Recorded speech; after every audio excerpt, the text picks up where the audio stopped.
Hello, Raw Mithril here once again, and we're down to the final 3 in this game. So, with that being said, let's move on and go after Centaur Man. Another time freezer. Joy. At least he's not cheap about it like Bright Man. I don't think any of them are that bad. Anyway, here we go. This is Pelikanu. That's easy enough to remember. This, on the other hand, is called SRU-21/P. Yeah, that rolls right off the tongue. You couldn't keep it there if you tried. The jellyfish, as I shall be calling them because that makes more sense, they explode after a while and send shrapnel flying if you don't shoot them first.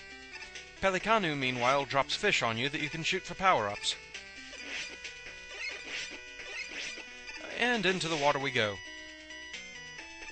Gabgyos are no longer out to jump and pull us into bottomless pits. Instead, we're attacking them on their home turf, and all they do is swim around. We also have more Wall Blaster 2s. Oddly enough, the knowledge base actually says that this stage contains shield guns, but I haven't seen any. So that's a little odd. The music in this stage is so relaxing. But things are about to get weird. Anti-gravity water, anyone? In this room we have to deal with choqueros.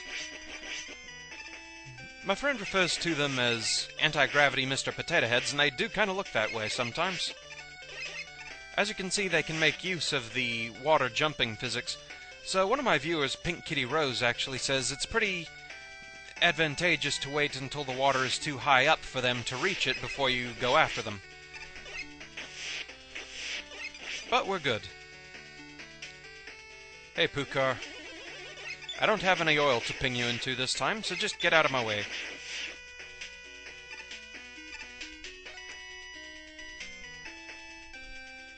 Hey, Eddie, what you got for me? And pointless as usual. Oh well.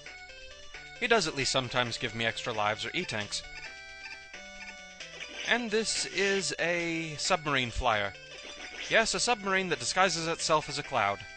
I have no idea what the enemy designers were smoking. These ones, it's easier to just make them drop and just try and get past them as quick as possible. There we are. And this room is Jellyfish Rain.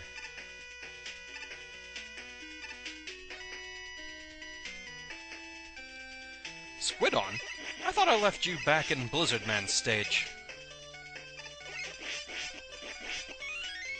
I must have gotten a one-up somewhere, I heard the sound. Okay, to save myself a little time, there's not much down here. Just the entrance to the fake Centaur Man.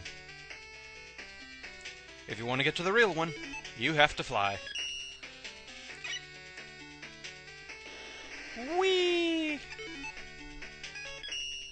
Okay, time to fight Centaur Man. His weapon of choice is the Centaur Flash. Yes, he can stop time.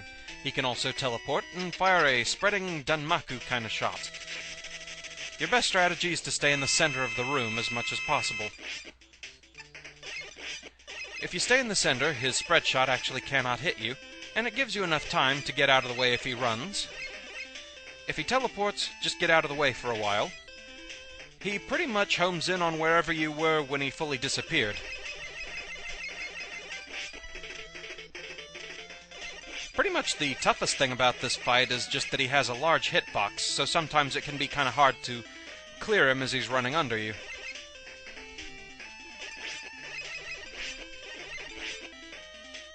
Sometimes I jump too early and clip his tail, or jump too late and hit his head. Oh gods. That was badly timed. Whew! I won't lie, I pretty much lucked out there. But hey, that makes the video more exciting, right? Goodbye, Centaur Man.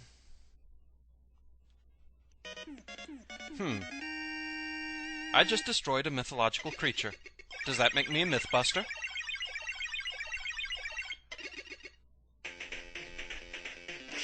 With that, we get the Centaur Flash. It's one of those weird weapons that you can't immediately see its effects. In fact, I'm not really sure what it does other than completely destroys wind, man. I haven't used it enough to really notice any kinds of results on anything. Anyone want to fill me in? It hasn't seemed the most useful weapon to me in practice. Anyway, that's Centaur Man down, 2 to go. And we have 2 of the Beats parts now. We just need 2 more of those. We'll get them in the next 2 stages. So, yeah, this one's kind of weird. I had a lot more trouble with the stage than the boss. So, enjoy a few outtakes. I've been through the desert on a horse with no name. It felt good to be out of the rain. In the desert, you can't remember your name, 'cause there ain't no one for to give you no pain.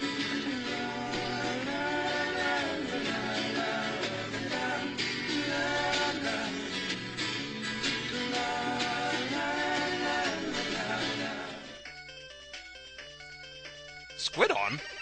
Didn't I leave you back in Blizzard Man's stage? Ah, bugger!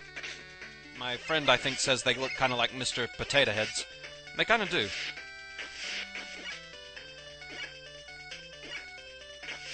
Oh, well, that sucked. Oh, that's not going to be good, is it? Run! Or jump! Oh, bugger. Up here we have a very strange enemy. The submarine flyer. Yes, it's a submarine, disguised as a cloud. And that sucked. Gabgios are no longer trying to... Never mind. In this room we have to deal with choqueros. And we have to get stomped by them. In this room we have a very strange enemy, the submarine flyer. Yes, submarines disguised as clouds. I have no idea what the enemy designers were on when they came up with that.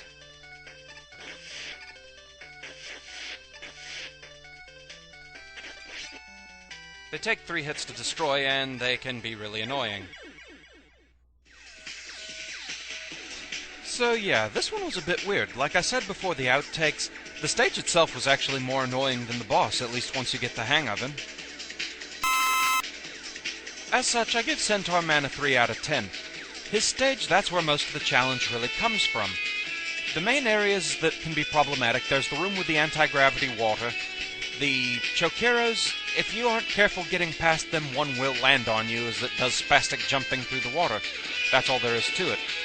The room with the submarine flyers, the 2 that actually land in the water that you have to go through, killing them off without actually getting hit can be a bit tricky. They also really don't give you much room to maneuver around that squid on.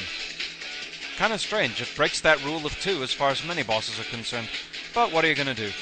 Centaur Man himself, for a time freezer, actually wasn't as bad as I was fearing.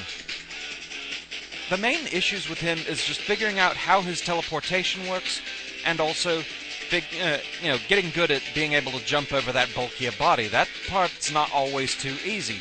Judging how soon or how late to jump, that will solve a lot of problems. You gotta be real careful with that. The spread shot and the time freeze can almost be ignored if you just stand in the middle of the room. Uh-oh, and I seem to have picked short music again. Oh well, I was about to sum up anyway. So yeah, 3 out of 10 for Centaur Man. That's the end of this video. Thank you very much for watching, and I will see you again next time. Until then, fare thee well.